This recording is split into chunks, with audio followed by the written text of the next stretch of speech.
మన ప్రభు అయిన యేసుక్రీస్తు పరిశుద్ధమైన నామంలో ఏర్పాటు చేయబడిన ఈ ఆగస్టు మాసం ప్రభు బల్లారాధనకి కూడి చేరువచ్చిన దేవుని బిడ్డలైన మీ అందరికీ నా హృదయపూర్వకమైన ప్రేమ వందనాలు. అందరికి వందనాలు, స్తోత్రాలు. యేసయ్య మిమ్మల్ని అందరినీ దీవించునుగాక. హల్లెలూయా. ఈ ఆగస్టు మాసం అంతా దేవుని కృప మీకు మీ కుటుంబాలకు తోడై ఉండునుగాక. ఈ ఆగస్టు మాసం అంతా మీరు చేస్తున్న ప్రయాణాలలో, మీరు చేస్తున్న పనులలో, వ్యాపారాలలో, ఉద్యోగాలలో నిశ్చయముగా నా దేవుడు మీకు ఆనంద ధ్వనిని పుట్టించునుగాక. ఈ మాసమంతా దేవుని కృపా కాపుదల మీకును మీ కుటుంబ సభ్యులకు మీ ప్రాంత ప్రజలందరికీ సదాకాలము తోడై ఉండునుగాక. హల్లెలూయా. శబ్దం గట్టిగా హల్లెలూయా. గడిచిన మాసంలో ప్రభు మనకి ఒక చక్కటి వాగ్దానం చేశారు. నా నామంలో నన్ను ఏమి అడిగినా నేను చేస్తాను అని చెప్పిన దేవుడు నిశ్చయముగా గడిచిన 7 మాసాలు ఆయన కృపలో మనలందరినీ జ్ఞాపకం చేసుకొని ప్రభు మనల్ని కాపాడుతూ వచ్చారు. మరొక మాసంలో 8వ మాసంలో అడుగు పెట్టడానికి దేవుడు మనందరికీ ఆయుష్కాలం అనుగ్రహించారు, ఆరోగ్యం అనుగ్రహించారు, క్షేమం కలుగు చేశారు. ఈ విధంగా మనందరం కలిసి ప్రభుని స్తుతించడానికి ఒక గొప్ప సహాయాన్ని దేవుడు కలుగు చేశారు. అందును బట్టి దేవునికే మహిమ కలుగును గాక. శబ్దం 2 చేతులు పైకెత్తి గట్టిగా హల్లెలూయా. కొంచెం గట్టిగా సౌండ్ లేపు శబ్దం గట్టిగా హల్లెలూయా. కొంచెం బిగ్గరగా స్వరమెత్తి చెప్దాం హల్లెలూయా. చాలా సంతోషం. ఈ ఆగస్టు మాసంలో ఏ వాగ్దానం చెప్పాలి అని దేవుని దగ్గర కనిపెడుతున్నప్పుడు ప్రభు ఒక చక్కటి వాగ్దానాన్ని బయలుపరిచారు. యెషయా ప్రవచన గ్రంథం 65వ అధ్యాయం 18వ వాక్యాన్ని ఒకసారి చదవగా మనందరం విందాం. నిశ్చయముగా నేను యెరూషలేమును ఆనందకరమైన స్థలముగాను ప్రజలను హర్షించువారిగాను నేను చేసేదను. గట్టిగా చప్పట్లు కొడుతూ ప్రభుని స్తుతించండి. గట్టిగా గట్టిగా గట్టిగా హుషారుగా చప్పట్లు కొడుతూ ప్రభుని స్తుతిద్దాం. హల్లెలూయా. నిశ్చయముగా నేను యెరూషలేమును ఆనందకరమైన స్థలముగాను ఆయన ప్రజలను హర్షించు వారిగాను దేవుడు చేయబోతున్నారు ఈ మాసంలో. Praise the Lord. చూడండి, దేవుడు మనుషులను నిర్మించి తన స్వహస్తాలతో నిర్మించి వారు ఏది అడిగినా దాన్ని కాదనకుండా దేవుడు వారికి చేస్తూ వచ్చారు. వాళ్ళు అడిగినంత దేవుడు వారికి అనుగ్రహిస్తూ ఉన్నారు. కోరిని తిండి తిన్నారు, కోరిన బట్ట వేసుకున్నారు, కోరిన రేవుకి వెళ్తూ ఉన్నారు, ఆశించినదంతా బాగానే అనుభవిస్తున్నారు. కానీ వారి జీవితంలో కలుగుతున్నటువంటి నష్టాలు లేదా కలుగుతున్న విపత్తులు ఏంటంటే రాను రాను దేవుని దూషించడం, దేవుని అవమానపరచడం, దేవుడంటే లెక్కలేనట్లుగా ఉండడం, దేవుడంటే పెడచవున పెట్టడం, మొదట స్థానం దేవునికి ఇవ్వకుండా మనుషులకు ఇవ్వడం, బంధువులకు ఇవ్వడం, రక్త సంబంధులకు ఇవ్వడం, తెలిసిన వారికి ఇవ్వడం, ఇలా చేస్తూ దేవుని గుండెల్లో కాస్త గాయాన్ని బాగా రేపుతూ ఉన్నారు. చూశాడు చాలాసార్లు దేవుడు అలసిపోయాడు. అప్పటికి దేవుడు ప్రవక్తలని, యాజకులని దేవుడు నిలబెట్టుకొని, తన దాసులను కూడా దేవుడు నిలబెట్టుకొని ఎన్నో సందర్భాలలో వారిని హెచ్చరించాడు, వాళ్ళతో మాట్లాడాడు, వాళ్ళని ఆశీర్వదించడానికి ఎన్నో ఆశీర్వాదపు వచనాలు ఆ ఇజ్రాయేల్ ప్రజలందరికీ వినబడేటట్లుగా పలికారు. అయినను సేవకుని కొన్ని సందర్భాల్లో దేవుడే తక్కువ చేసి విశ్వాసులను లేకపోతే ఇజ్రాయేల్ ప్రజల్ని దేవుడు హెచ్చించడం మొదలుపెట్టాడు. అయినప్పటికీ వారు దేవుని వైపు తిరగలేదని బైబిల్ చెప్తుంది. అయినప్పటికీ వారు దేవుని మాట పెడచవును పెట్టారని రాయబడింది. అయినప్పటికీ వారు దేవుని మాటను మందగిలిపోయి దేవుడంటే ఒక లెక్కలేనటువంటి తత్వం వారిలో ఏర్పడింది. అప్పుడు దేవునికి చాలా బాధ కలిగింది. అయ్య బాబోయ్, ఇంతగా ప్రజలు నేను ఆశీర్వదిస్తున్నా, వారికి నా గురించిన ఒక అవగాహన కలగట్లేదు. ఎంతగా నేను వారిని దీవిస్తున్నా, వారు ఎంతసేపు నన్ను పెడచోని పెడుతున్నారు, లెక్కలేనట్లుగా చూస్తున్నారు, గౌరవం లేనట్లుగా ప్రదర్శిస్తున్నారు, మాట వింటున్నట్లుగా కనబడుతూ మాట వినకుండా మూర్ఖపు స్థితిలో పడిపోతున్నారు. వాళ్ళ ఆలోచనలన్నీ ఎలాగున్నాయంటే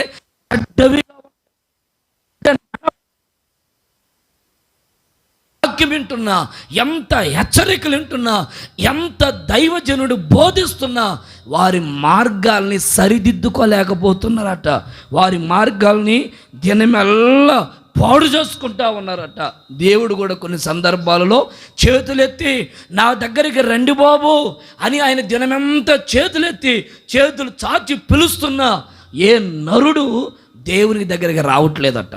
ఇదంతా చూచి దేవుడు ఆశ్చర్యం కలిగి, ఇలా కాదు, ఎంతకాలం వీళ్ళని దీవిస్తుంటే ఈ దీవెన వారికి అర్థం కావట్లేదు అని ఆలోచించి ఇక సేవకుడిని గొప్ప చేయడం దేవుడు మొదలుపెట్టాడు. సేవకుడు కడుపు నిండా తింటున్నాడు, విశ్వాసులేమో ఆకలి తెరట్లేదు. సేవకుడేమో ఆహ్లాదకరంగా బతుకుతున్నాడు, విశ్వాసులేమో దరిద్రంగా ఏమండి కష్టపడుతున్న సంపాదన అంతా చినిగిపోయిన సంచులే వేసినట్లుగా శాపాల మధ్యలో శపితమైన అనుభవాల మధ్యలో నడుస్తున్నారు. ఇలా నడిపించబడుతూ ఉన్నప్పుడు కూడా దేవుడు మనసు కుదిడి పడట్లేదు. సేవకుడు బాగానే ఉన్నాడు, కానీ విశ్వాసుల పరిస్థితులు చూస్తే చాలా దిగజారిపోతున్నారు, చాలా అనగారిపోతున్నారు.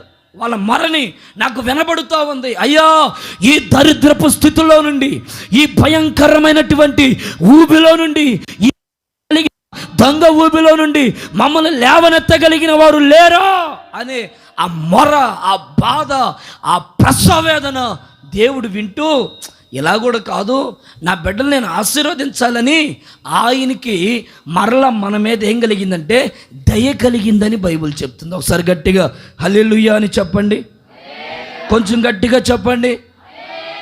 పూర్వములో నువ్వు పెట్టిన బాధ, నువ్వు పెట్టిన శ్రమ, నువ్వు మాట వినకుండా ప్రవర్తించిన నీ వక్ర ప్రవర్తనని అంతటిని దేవుడట మరిచిపోయాడు. ఒకప్పుడు నువ్వు పెట్టిన బాధ అంతటిని దేవుడు మరచిపోయాడు. దేనికి మరచిపోయాడు తెలుసా?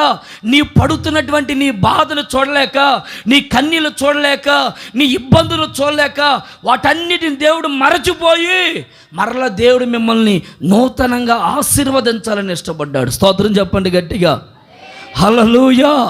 ఇప్పుడు ఆశీర్వదించాలనుకున్న దేవుడు ఏం చేశాడంటే ఇక్కడ కొత్త ఆకాశాన్ని, క్రొత్త భూమిని మరల నియమించి ఇదొక పరలోక రాజ్యాన్ని గురించి చక్కగా దేవుడు వర్ణిస్తూ రాశారు. మీరు బాగా గమనించండి. ఇప్పుడు క్రొత్త ఆకాశమును, క్రొత్త భూమిని నిర్మించి ఇప్పుడు ఇక్కడ ఒక యెరూషలేముని దేవుడు కట్టాడు. ఇప్పుడు దేవుడు ఏమంటాడంటే, ఎవరైతే ఈ యెరూషలేములోకి అడుగు పెడతారో వాళ్ళందరినీ ఆనందింపచేస్తాను. స్తోత్రం చెప్పండి గట్టిగా. నిశ్చయముగా యెరూషలేములో ఉన్న వారందరినీ ఆనందింపచేయడమే కాదు, వారి ప్రజలందరూ హర్షించేటట్లు నేను చేయబోతున్నాను. ఈ మాసములో హర్షధ్వనులు వినబడేటట్లు దేవుడు చేయబోతున్నాడు. హర్షధ్వనులు నీ కుటుంబంలో వినబడును గాక, హర్షధ్వనులు నీ ప్రాంతంలో వినబడును గాక, హర్షధ్వనులు నీ సంఘములో వినబడును గాక. కేకలు వేసేటట్లు, ఆనంద సంకీర్తనలు నీ గుండెల్లో పుట్టేటట్లు ఈ మాసములో దేవుడు జరిగించునుగాక. హల్లెలూయా. గట్టిగా చప్పట్లు కొడుతూ ప్రభుని స్తుతిద్దాం. గట్టిగా హల్లెలూయా. ప్రభు అంటున్నారు, నిశ్చయముగా నేను చేస్తాను. పూర్వ దినములన్నిటినీ నేను మరచిపోయాను. మనుషులు మరచిపోవచ్చు, మరచిపోకపోవచ్చు. నువ్వు పెట్టిన శ్రమ, నువ్వు వేధించిన వేదనలు, నువ్వు శ్రమ పెట్టిన దినములు, నువ్వు వారి జీవితాలలో నిందలు పాలు చేసిన అవమానాలు, ఒకవేళ మనుషులు మరిచిపోకపోవచ్చు, కానీ దేవుడు అంటాడు, పూర్వ దినములన్నిటినీ నేను మరలా యెరూషలేములో నేను మిమ్మల్ని ఆనందింప చేయడమే కాదు, హర్షధ్వనులతో నింపబోతున్నాను. స్తోత్రం చెప్పు గట్టిగా, హల్లెలూయా. యెరూషలేము అనగా సంఘం, యెరూషలేము అనగా సంఘం. ఇప్పుడు దేవుడు ఏం చేస్తాడయ్యా అంటే, ఈ సంఘములో ఈ రోజు వరకు ఆశీర్వాదాలు చూడలేదా? నిన్నటి వరకు దీవెనలు చూడలేదా? నిన్నటి వరకు నీ కష్టాలు కడతేరలేదా? నిన్నటి వరకు నువ్వు ఎన్నో శ్రమల మధ్యలో నలిగించబడుతున్నావా?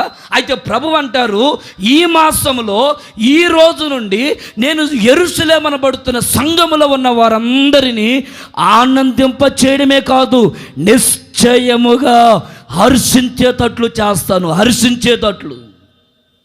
ఈ రోజున చాలామంది ఆనందం అనేది అద్దెకి తెచ్చుకొని నవ్వుతూ ఉంటారు.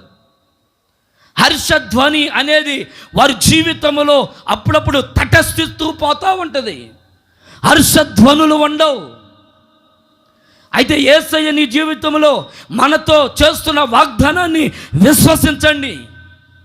నిశ్చయముగా నీవు పూర్వ దినములలో ఉన్నట్లుగా కాదు, పూర్వంలో నువ్వు పెట్టిన బాధలన్నిటిని దేవుడు మరచిపోయట హర్షించేటట్లు చేయబోతున్నాడట. ఆమేన్ చెప్పండి. కొంచెం గట్టిగా చప్పట్లను కొట్టండి, గట్టిగా హల్లెలూయా చెప్పండి గట్టిగా, హల్లెలూయా హల్లెలూయా హల్లెలూయా. లోకములో కలిగే పరిస్థితులు వేరు, లోకములో ఉండే ఆనందాలు వేరు. అది తాత్కాలికంగా కనబడుతూ తాత్కాలికంగానే మళ్ళీ కనుమరుగైపోతూ ఉంటాయి. కానీ ప్రభు అలా చెప్పట్లేదు. నిశ్చయముగా నేను నీతో ప్రామిస్ చేస్తున్నాను, ఎవరైతే ఇక్కడ అడుగు పెడతారో, ఇప్పుడు దాకా నీ ఉన్న స్థలములన్నీ నిన్ను ఆశీర్వదిస్తూ వచ్చాను, నువ్వు ఎక్కడ అడుగు పెడితే అక్కడ నిన్ను దీవించడానికి నీ వద్దకు వచ్చాను, నువ్వు ఎక్కడ మొర పెడితే ఆ మొర అంగీకరించడానికి నేను వచ్చాను. అందుకే నేనంటే నీకు లెక్క లేకుండా అయిపోయింది, నేనంటే నీకు విలువ లేకుండా అయిపోయింది. ఆ దేవుడు వస్తలే, ఏడకే వస్తలే, ఆయనదేముందని అన్నట్టుగా లెక్కలేని తత్వం నీలో కలిగింది కనుకనే ఎన్నో సందర్భాల్లో నేను నీకు దూరంగా ఉన్నాను.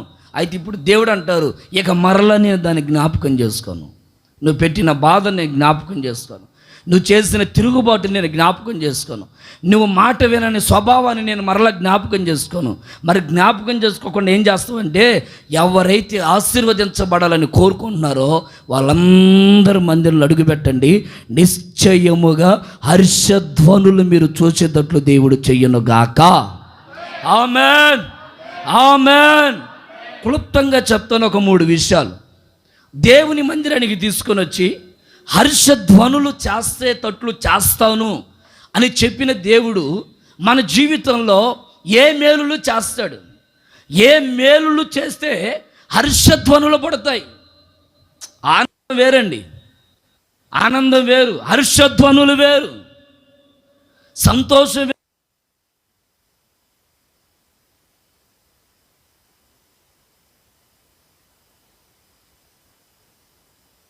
మాట్లాడడం వేరు, హృదయపూర్వకంగా మాట్లాడే మాటలు వేరు.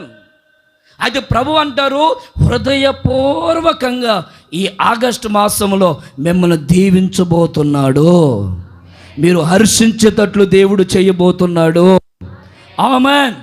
ఇప్పుడు ఆయన ఆనందింప చేస్తానని చెప్పిన దేవుడు ఏం మేలులు చేస్తాడో క్లుప్తంగా బైబిల్ నుంచి ఒక 2-3 విషయాలు మనం చదువుకుందాం. చూడండి, 65వ అధ్యాయం యెషయా ప్రవచన గ్రంథం 65వ అధ్యాయం 19వ వాక్యాన్ని ఒకసారి చదవగా మనందరం విందాం.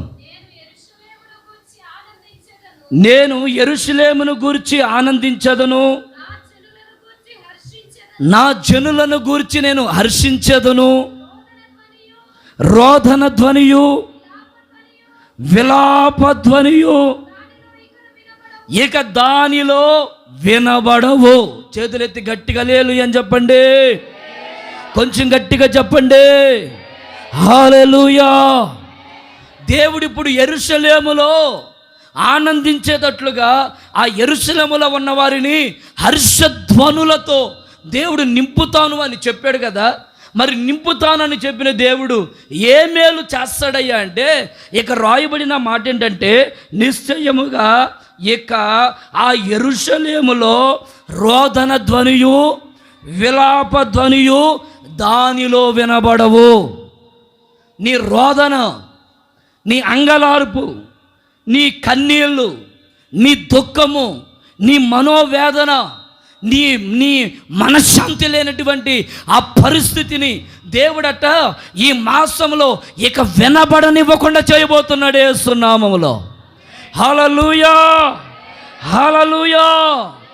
చూడండి, దావీదు రాసిన కీర్తనలో ఓ చక్కటి కీర్తన రాయబడింది. ఆయన ఏమంటాడంటే, దేవా, నా దినములను నేను ఎలా గడుపుతున్నానో తెలుసా? రోదనతో గడుపుతున్నానయ్యా, దుఃఖముతో గడుపుతున్నానయ్యా.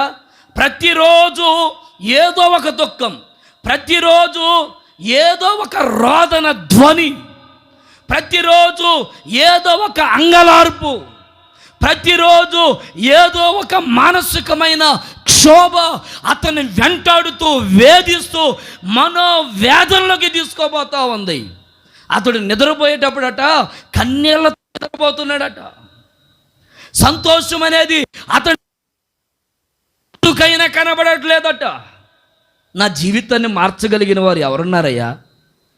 ఈ రోదన బతికైనా ఇక ప్రతిరోజు ఏడ్చుకుంటూ ఏడ్చుకుంటూ ఏడ్చుకుంటూ నిద్రపోవడమేనా నా బ్రతుకు? నా బ్రతుకులో ఒక ఆశీర్వాదం కలగదా?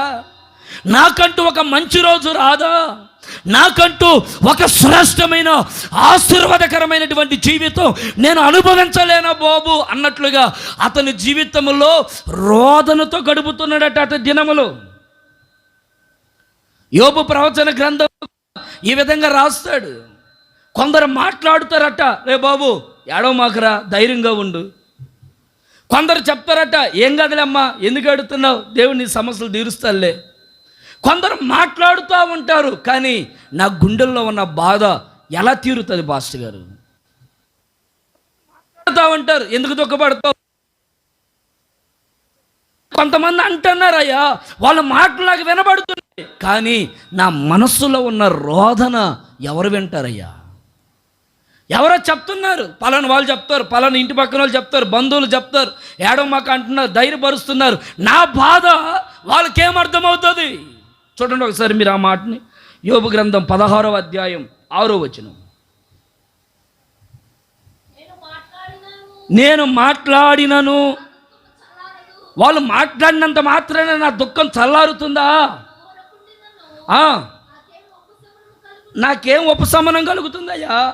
కొంతమంది మాట్లాడుతూ ఉంటారు, ఏమని, ఏదైనా దుఃఖం పోయిద్దేమో, కొంచెం మాట్లాడుతూ ఉంటే, కొంచెం పరామర్శిస్తే కొంచెం డిప్రెషన్లో నుండి మారుతాడేమో, కొంచెం మాట్లాడుతూ ఉంటే ఏదైనా మరలా మనలోకి వచ్చి ఆ బాధలన్నీ మర్చిపోతారేమో అని కొందరు మాట్లాడడానికి ప్రయత్నం చేస్తుంటే, ఇక్కడ యోబు ఏమంటారు,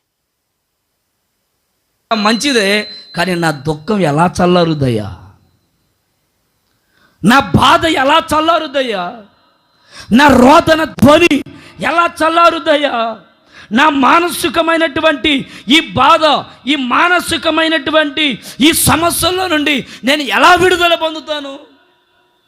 కొంతమందికి రకరకాల బాధలు, వాళ్ళ స్థితిని బట్టి, వాళ్ళ పరిస్థితులను బట్టి, ఏమండి, రకరకాల కన్నీళ్ళు, రోదన ధ్వని, రోదన ధ్వని, రోదన ధ్వని. పైకి బాగానే కనబడుతున్నట్లుగా ఉంటారా?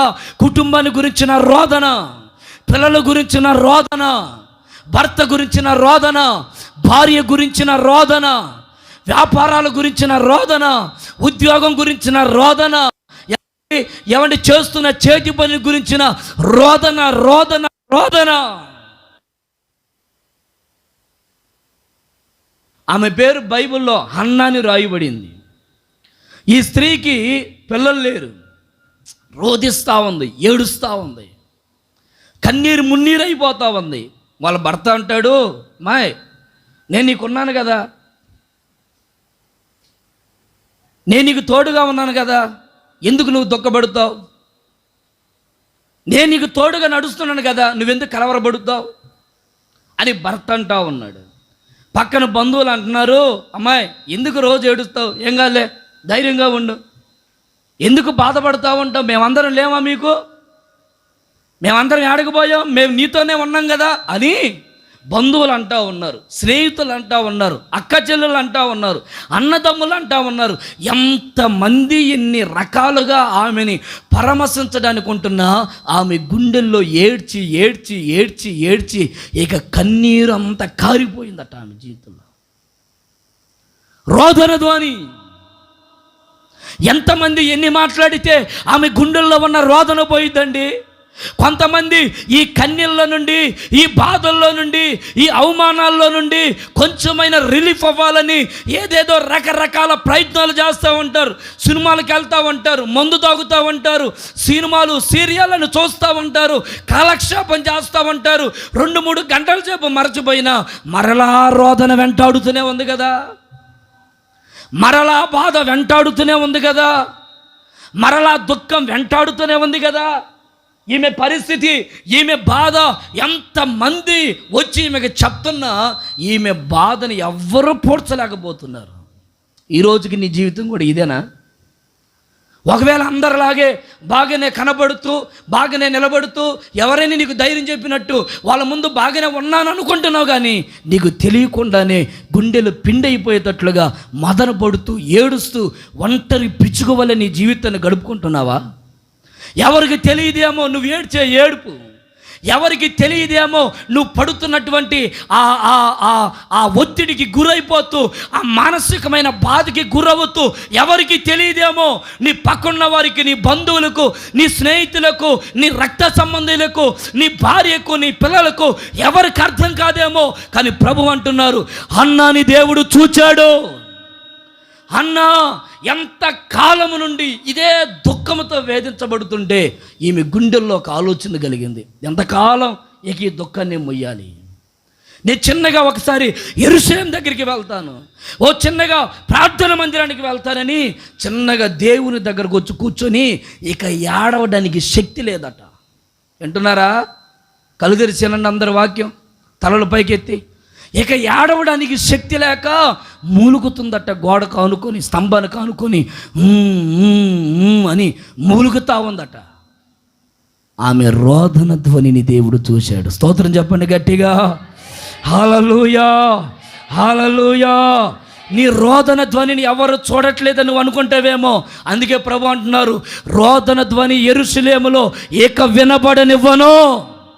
దేవుని మందిరములో అడుగుపెట్టిన ఒక్కొక్కరి రోదన ధ్వని సంగీతముల వలె మార్చబడునుగాక, సంగీతముల వలె మారిపోవునుగాక.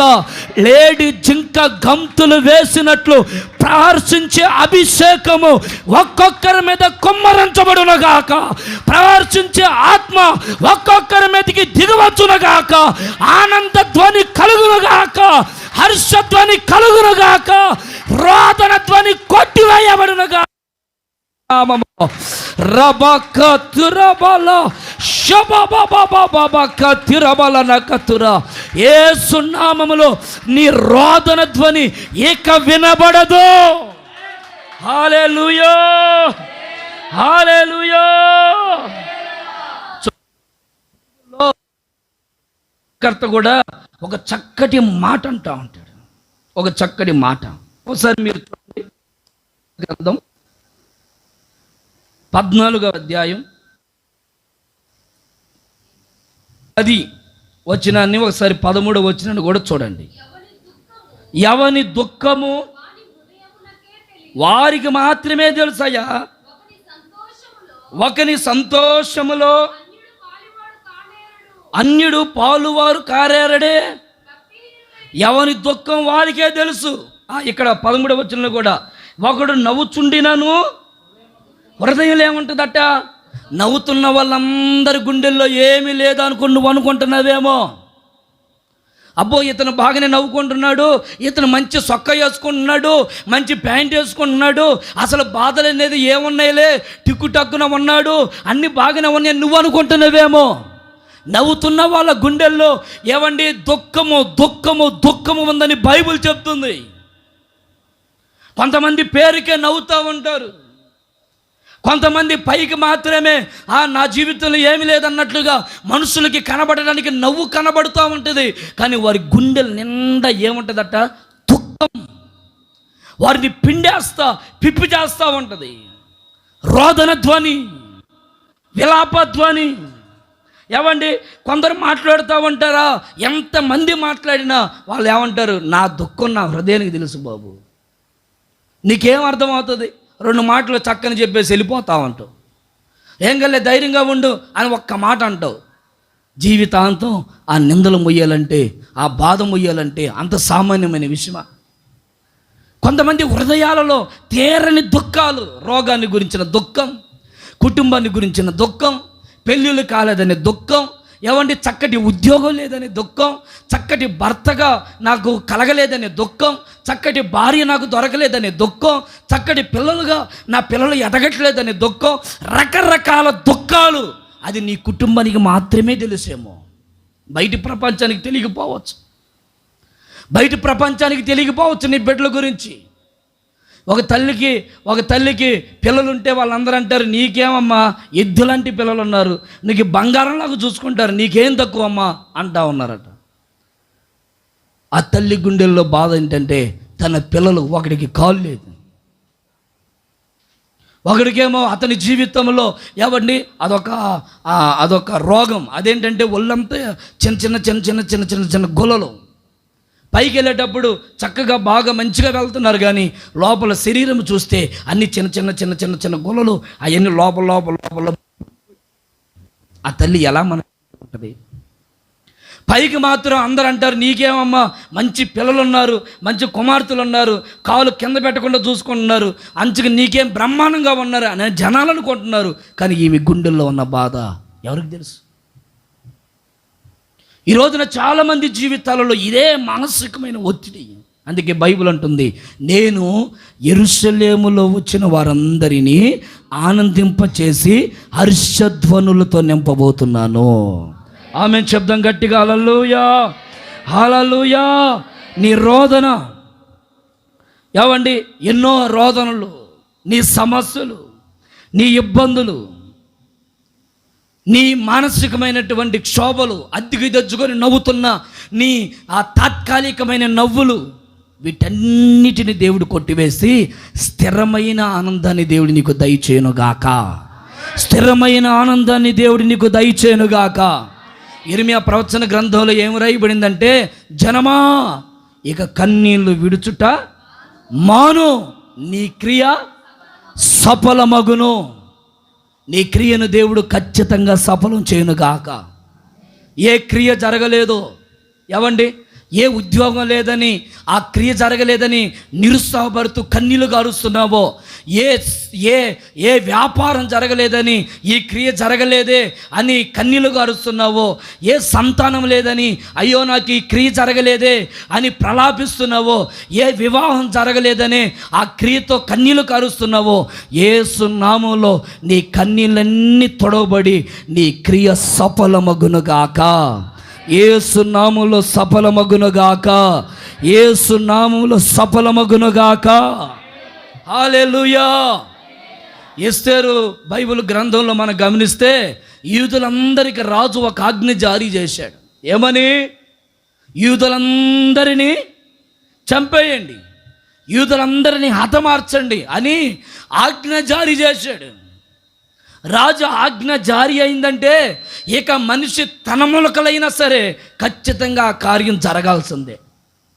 యూదుల ధ్వని ఎలాగైపోయిందంటే రోధించేవారైపోయారు. అయ్యో రేపటి దినం మేమందరం చనిపోతామేమో, అయ్యో ఇక ఆరాధించడానికి, ఆయనను స్తుతించడానికి మాకంటూ ఏ స్థావరం ఉండదేమో, అయ్యో మేము చదువుకోవడానికి ఒక సరైనటువంటి స్థిరత్వం ఉండదేమో, అయ్యో నాకంటూ ఒక ఉద్యోగం రాదేమో, అయ్యో నాకంటూ పెళ్ళిళ్ళు కాదేమో, అయ్యో నాకంటూ ఒక ఆరోగ్యము కలగదేమో, అయ్యో నేనంటూ ఒక ఇల్లు కట్టుకోలేనేమో, అయ్యో ఈ అప్పుల్లో నుండి నేను విడుదల పొందలేనేమో, అయ్యో ఈ సమస్యల నుండి నేను విడుదల పొందలేనేమో అని రోదన ధ్వని, ఆ ప్రాంతం అంతా రోదన ధ్వని వినబడుతుందట. రోదన ధ్వని. రాజు ఆజ్ఞకి ఇక తిరుగులేదు. రాజు చెప్పిన మాటే శాసనం.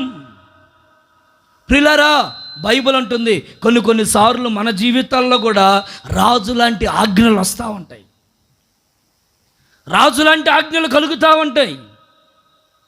అక్కడున్న డాక్టర్లు అంటారు, అమ్మా నీకిక నేను ఆపరేషన్ చేసినా నువ్వు బ్రతకవు అని డాక్టర్లు ఒక్కొక్కసారి ఆజ్ఞ చెప్తా ఉంటారు. కొంతమంది చెప్తా ఉంటారు, అమ్మా మేము మీకు ఎంత సహాయం చేయాలనుకుంటున్నా పొరపాటున మీకు సహాయం కలగదు. కొంతమంది అంటూ ఉంటారు, అమ్మాయి నువ్వు ఎంత చదువు అమ్మాయి నీకు మంచి ఉద్యోగం రాదు, నువ్వు ఎంత బాగైనా తిన్నమ్మాయి నీకు మంచి ఆరోగ్యం కలగదు. కొంతమంది కొన్ని మాటలు మన జీవితంలో పలుకుతూ ఉంటారు, నువ్వు ఎంత కష్టమైన చెయ్యయ్యా నువ్వు బతికినంత కాలంలో నీ అప్పులు నువ్వు తీర్చుకోలేవు, నువ్వు ఎంత ప్రయాస అయిన పడయ్యా నువ్వు మాత్రం నీ కుటుంబం నువ్వు పైకి తెచ్చుకోలేవు, నీ బతుకంతా దిగజారిపోవడమే, అనగారిపోవడమే, నీరసించిపోవడమే. ఇది నీ జీవితంలో ఒక శాపం. నీ పిల్లలు, నీ భర్తలు, లేకపోతే మీ తాతలు ముత్తాతలు ఎవరు బాగుపడ్డారు నువ్వు బాగుపడ్డానికి? వాళ్ళ జీవితాల్లో శాపకరమైన అనుభవాలతో వాళ్ళు నడిపించబడ్డారు. ఇప్పుడు అదే శాపం నువ్వు అనుభవి. ఈ తెగులు ప్రారంభంలో రోగం రావటానికి అదొక శాపం.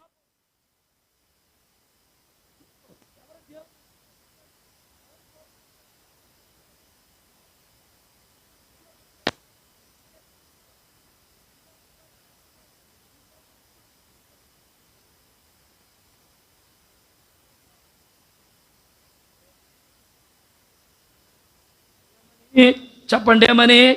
మన స్థితి మారదని, మన జీవితంలో మార్పు రాదని, మన కుటుంబంలో క్షేమం మనం చూడమని, మన కొంతమంది ఇక ప్రవచనం చెప్పినట్టుగా చెప్తా ఉంటారు, నువ్వు మారవు, నీ జీవితం మారదు అని.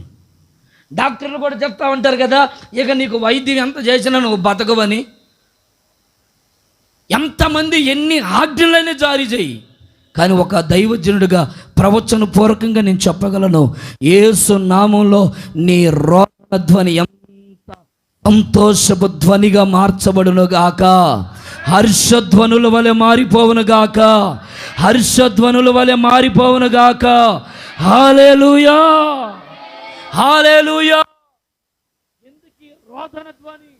నిందలను బట్టి, ఎందుకు రోదన ధ్వని? అవమానాలను బట్టి, ఎందుకు రోదన ధ్వని? అసమాధానాలను బట్టి, ఎందుకు రోదన ధ్వని అంటే నీ కుటుంబంలో కలుగుతున్న విపత్తులను అర్థం చేసుకుని, వ్యక్తులు లేక, ఏమండి ఒక్కొక్కసారి తినడానికి తిండి లేక, ఒంటరితనం, ఆకలి వేసే ఆ కడుపుకి ఆకలి వేస్తున్నప్పుడు ఆ ఆకలి తీపి కడుపు నిండా కూడా నేను తినలేకపోతున్నాను, తృప్తిగా బతకలేకపోతున్నాను.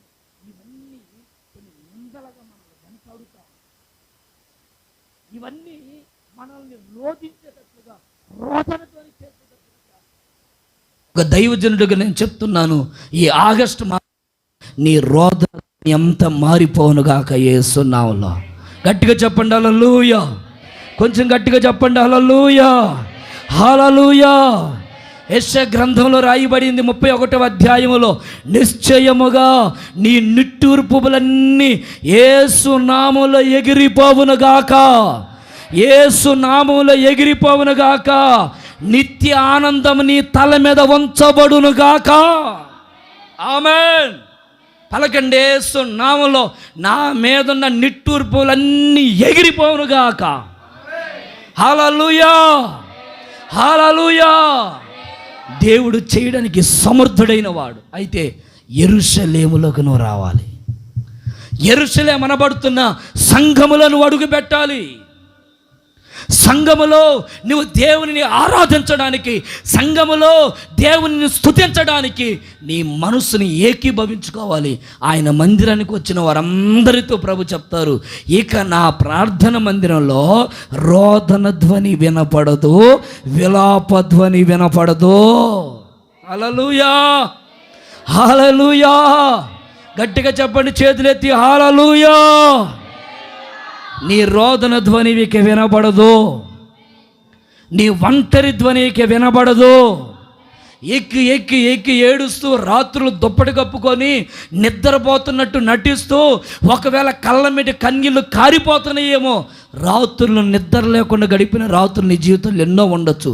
కానీ బైబిల్ చెప్తుంది, ఒక దైవజనుడుగా నేను చెప్తున్నాను, నిశ్చయముగా నీ కన్నీటి జీవితాన్ని దేవుడు ఆనందపు జీవితముగా మార్చివేయునుగాక. దేవుడు చక్కటి సేవ నీకు అనుగ్రహించునుగాక. దేవుడు చక్కని కుటుంబం నీ కుటుంబంగా దేవుడు కట్టునుగాక. దేవుడు చక్కగా నీ పిల్లలు వృద్ధిలోకి వచ్చేటట్లు దేవుడు నీ పిల్లలను చేయునుగాక. దేవుడు నీకు చక్కటి వ్యాపారం ఇచ్చునుగాక. దేవుడు నీకు చక్కటి ఉద్యోగాలు ఇచ్చునుగాక. దేవుడు చక్కగా వివాహం అయ్యేటట్లు నీకు చేయునుగాక. దేవుడు నీ అప్పుల సమస్యల్లో నుంచి నిన్ను విడిపించునుగాక. దేవుడు నీ కుటుంబాన్ని సమాధానపరచునుగాక. దేవుడు నీ కుటుంబంలో ఉంటున్న రోగాల శాపమును కొట్టివేయునుగాక. దేవుడు నీ కుటుంబంలో పూర్వపు వైభవాన్ని తీసుకొనొచ్చునుగాక. దేవుడు నీ కుటుంబాన్ని మరలా మరలా మరలా కట్టి ఇకది స్థిరపరచునుగాక. హల్లెలూయా. ఇక వినబడదు, రోదన ధ్వనులు ఇక వినబడవు.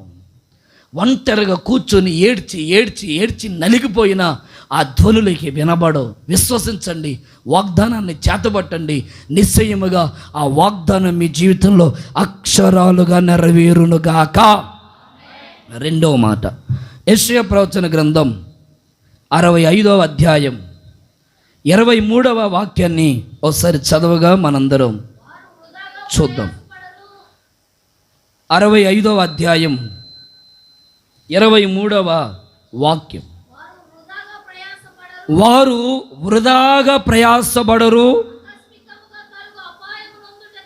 ఆకస్మికముగా కలుగు అపాయములు పొందుటకై వాళ్ళు పిల్లలను కనరు. హల్లెలూయా, హల్లెలూయా. చూడండి, ఇక రాయబడినటువంటి మాట ఏంటంటే, ఇక వారు వృధాగా ప్రయాసపడరు. నీ ప్రయాస వృధాగా మారదు. ఆమెన్. నువ్వు ఈరోజు వరకు నీ పిల్లల కొరకు ఎంతో కష్టపడ్డావు.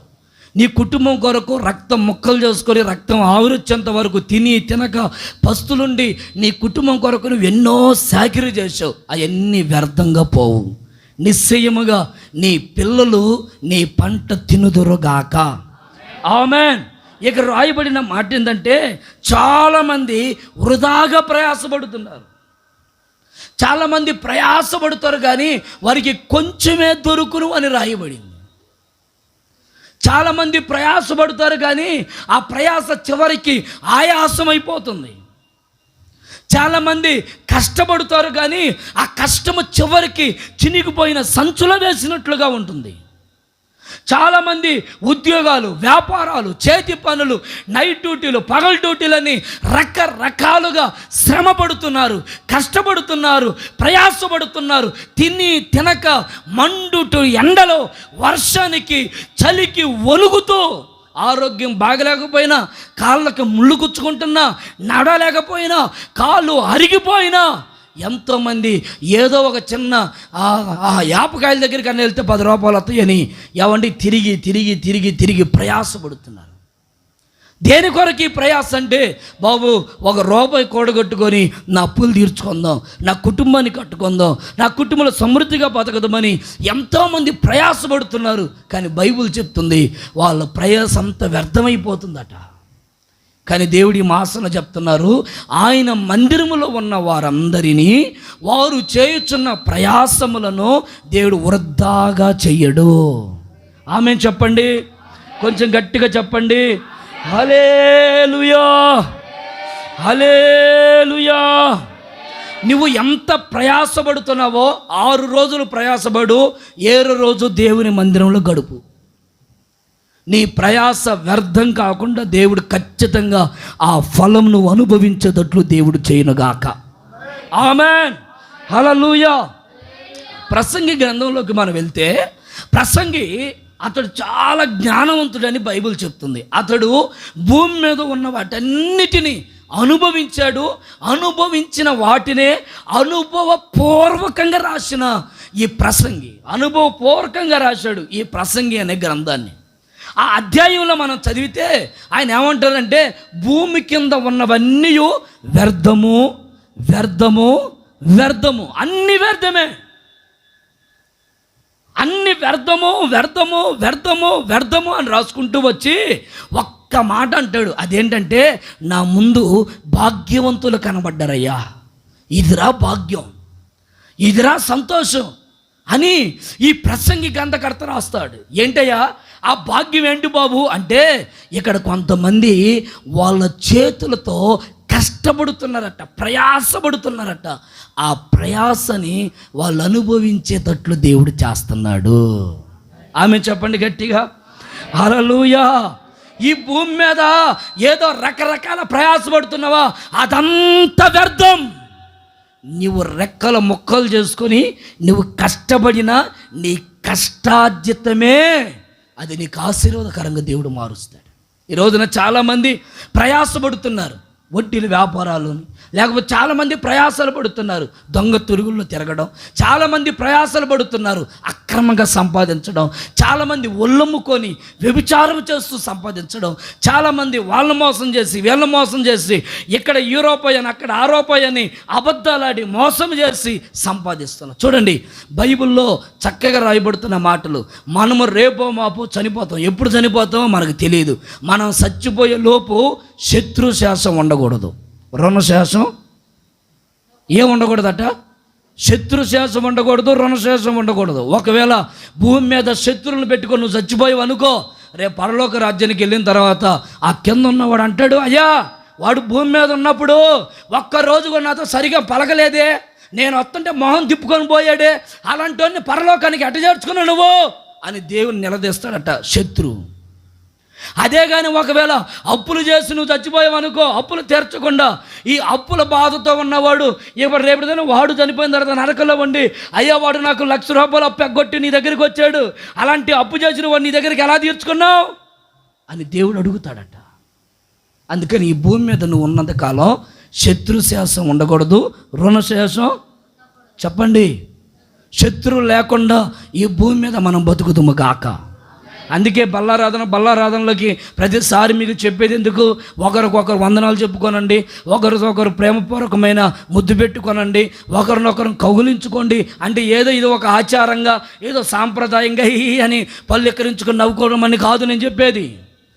ఒకవేళ ఏదైనా దోషం ఉంటే నన్ను క్షమించు, నన్ను పరిశుద్ధపరచుకొని ఒకరినొకరు వాటేసుకొని, బాబు నన్ను క్షమించు, ఒకవేళ నేనేమైనా నిన్ను దురుసుగా మాట్లాడితే నన్ను క్షమించు, అక్క నన్ను క్షమించు అని హృదయపూర్వకంగా కౌలించుకొని ఆ సమాధాన పడితే మన మీద ఉన్న దోషం కొట్టివేయబడుద్ది. ఆమేన్, చెప్పండి గట్టిగా, హల్లెలూయా, హల్లెలూయా.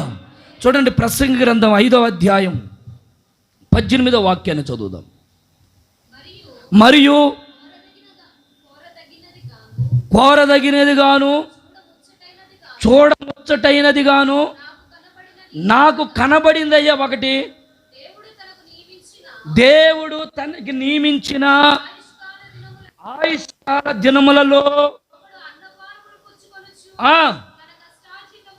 కష్టార్జితము వలన క్షేమముగా బ్రతుకుచుండుటయే ఇదే గొప్ప భాగ్యం. హల్లెలూయా. ఈ కష్టార్జితమును నువ్వు అనుభవించాలా, వేరే కష్టార్జితం మనం అనుభవించడానికి యోగ్యులము కాదు. వారి సొమ్ము పొరపాటున మన దగ్గర ఉండకూడదు. దొంగతో సమానం, అది దొంగతో సమానం. దేవుడు అంటే ఇంతకంటే భాగ్యవంతులు ఎవరున్నారు భూమి మీద? వారి కష్టార్జితమును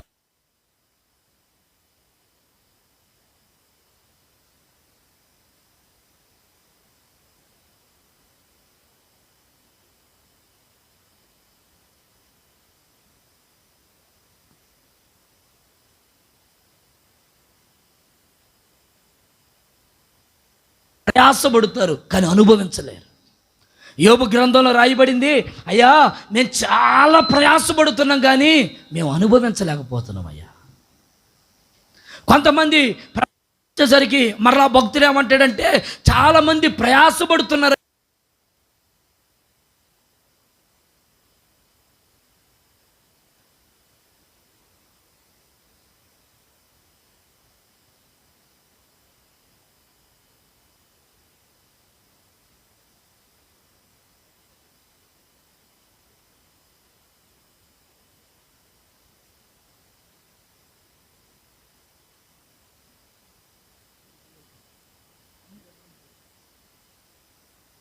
ఎంత చక్కగా చెప్తున్నాడు చూడండి, ఒక్కొక్క మాట. చాలామంది ప్రయాసపడుతున్నారు కానీ ఆ ఫలితం ఏమైపోతుందంటే వాళ్ళ ఆశ తీరట్లేదు. కొంతమంది కష్టపడుతున్నారా కానీ ఆ కష్టాచితను అనుభవించలేకపోతున్నారు, ఆశ నిరాశలైపోతున్నారు, నమ్మకం ఉండట్లేదు, కోల్పోతున్నారు. ఒకసారి ఒక అతను చేపలు పట్టడానికి ఆ పడవ తీసుకొని సముద్రంలోకి వెళ్ళాడు. వినండి, అందరు కళ్ళు తెరిచి. ఆ వల వేసుకొని సముద్రంలోకి వెళ్ళి రాత్రి అంతా ప్రయాసపడి వచ్చి కూర్చొని వాళ్ళ దగ్గర కూర్చొని మాట్లాడుకుంటా ఆ వలని తుడుచుకుంటా ఆ వలని చిక్కులు తీసుకుంటా కూర్చున్నాడు. వచ్చిన వాళ్ళందరూ, ఏమో బాబు పేదరు గారు, రాత్రి అంతా వలేసావు, ఎన్ని చేపలు పట్టేవేంటి, ₹1 నాకి, ఒక ₹100 అని వచ్చిన వాళ్ళందరూ అడుగుతున్నారు. ఆయన కొద్దిగా చిన్న చూపుగా కనపడుతుంది. ఎందుకంటే ఈ రోజున చూడండి, దేవుని మందిరాలను కూడా మానేసి పనిచేసేవాళ్ళు లేరా? ఏం మాట్లాడేవారు? దేవుని మందిరం కూడా కాదనుకుని ఆదివారం మందిరం పాటలు వినబడుతున్నా, ఆదివారం మందిరం వినబడుతూ ఉన్నా, వాక్యం వినబడుతున్నా, అరే బాబు ప్రార్థన ఉందని తెలిసినా నీ చెవులు మందమెక్కిపోయి పనుల మీద తిరుగుతూ ఉంటావు. ఈరోజు 500 ఇస్తారంట, ఈరోజు 300 ఇస్తారట, ఈరోజు ఇంట్లో పని ఉందయ్యా, ఈరోజు ఆ పని ఉందయ్యా అని దేవుని సన్నిధిని విడిచి పనులలో నిమగ్నం అయిపోతున్నా. పేతురు కూడా రాత్రి అంతా ప్రయాసపడ్డాడట, ఒక్క చాప కూడా పడలేదని బైబిల్ చెప్తుంది. ఇప్పుడు దేవుడు వచ్చి అంటాడు, యేసయ్యా పేతురు వాళ్ళ ఒక్క చాప పడలేదా? పడలేదు నాయన, ఎంతో కష్టపడుతున్నానయ్యా. ఈరోజు నువ్వు కష్టపడుతున్నావు కానీ ఎందుకు అనుభవించలేకపోతున్నావో ఆలోచిస్తున్నావా? కష్టపడుతున్నావు, ఏమైపోతుంది? నీ డబ్బు చినిగిపోయిన సంచులు వేసినట్లుగానే ఉంటుంది. నీ భర్త కష్టపడతాడు, నువ్వు కష్టపడతావు, నీ పిల్లలు కష్టపడుతున్నారు. మరి ఎంతమంది కష్టం ఏమవుతుంది? ఇంట్లో చూస్తే తినడానికి తిండి ఉండదు, వండుకోవడానికి బియ్యం ఉండవు, కనీసం ఒక పప్పు ఉండదు, సరైన కూరగాయ ఉండదు, సరైన టమాటాలు ఉండవు కదండి కుటుంబాల్లో. మళ్ళా రోజు పనే. ఉదయాన్నే లేచి, అమ్మ ఎక్కడున్నామంటే పనికి పోయినా, ఉదయాన్నే వెళ్ళిపోయాను, రోజు వెళ్తూనే ఉన్నావు. కానీ ఇంట్లో చూస్తేనే అప్పులు, ఇంట్లో చూస్తేనేమో తీరని సమస్యలు, ఇంట్లో చూస్తేనేమో అయ్యా పాస్టర్ గారు మరి కొంచెం పిల్లలకు బట్టలు తెచ్చుకోవడానికి కూడా డబ్బులు లేవు, ఎవరైనా అప్పు అడుగుతున్నా కానీ ఎవరు అప్పు ఇవ్వట్లేదు, అప్పుల సమస్యలు. నెలకొచ్చేళ్ళకి ఏదో ఒక అప్పు చేస్తున్నావు, నెలకొచ్చేళ్ళకి నీ కష్టాచితం అంతా నువ్వు ఏమైపోతుంది, వ్యర్థమైపోతా ఉంది. వృధాగా కష్టపడుతున్నావు, నువ్వు ప్రయాసపడుతున్నావు కానీ నువ్వు అనుభవించలేకపోతున్నావు. అయితే ఏ దేవుడు అంటాడు, పేతురు ఇప్పుడు నేను నీ దోణిలోకి ఎక్కుతాను, పా ముందుకు పోదాంపా అని యేసయ్య దోణిలోకి వెక్కితే, ఇప్పుడు యేసయ్యని ఎక్కించుకున్న దోణి చిన్నగా సముద్రంలోకి వెళ్ళిన తర్వాత అతని జీవితంలో అతని ఊహించని రీతిగా పట్టజాలనంత విస్తార చేపలను పట్టాడు. గట్టిగా చప్పలు కొట్టండి, గట్టిగా హల్లెలూయా, హల్లెలూయా. యేసయ్య లేకుండా మనం పడే ప్రతి ప్రయాస అది గాలికి పడుతున్న ప్రయాసే. యేసయ్య ఉంటేనే నీ ప్రయాసలో ఒక అభివృద్ధిని నువ్వు చూడగలవు. Amen, amen. యేసయ్యని కాదని, యేసయ్యని కాళ్ళతో తన్నుకొని, యేసయ్య వద్దు గీసయ్య వద్దని ఆదివారపు ఆరాధనలు మానేసుకొని నీవు నీ పనులు, ఉద్యోగాలు, వ్యాపారాల మీద మక్కువ చూపించొద్దు. నష్టపోతావు, వృధాగా ప్రయాసపడతావు, ఏమి నువ్వు సంపాదించలేవు. ఏమంటే దేవుని ఎప్పుడైతే యేసయ్య ధోనెక్కాడో, యేసు ప్రభు ధోనె వెక్కిన తర్వాత పేతురు జీవితమే మారిపోయింది, పేతురు బతుకు మారిపోయింది. అదే వాళ్ళే, అదే సముద్రమే. యేసు ప్రభు వచ్చిన తర్వాత వాళ్ళ కొత్త సముద్రం దగ్గరికి ఏం తీసుకోవాలా?